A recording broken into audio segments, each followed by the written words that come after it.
In this video, I'm going to show you how you can increase or reduce presentation time in your presentation. As you can see, I have a presentation here that has 10 slides and each slide goes for 5 seconds. To increase time for any slide, all you need to do is to select the slide that you want to increase the time. For instance, I want to increase the time for slide 5.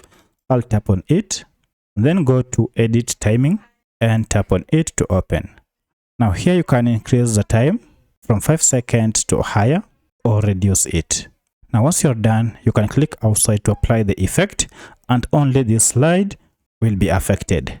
However, if you want to make the changes for all the slides, all you need to do is to go ahead and toggle this, apply to all pages. And you can see I have 10 pages. If I toggle this, the slide duration will be reduced from 5 seconds to 3 seconds for all the 10 slides. However, if I want to increase the slide, I'll go again and increase the slide duration, and because this toggle is on, this will apply to all the slides here in my presentation.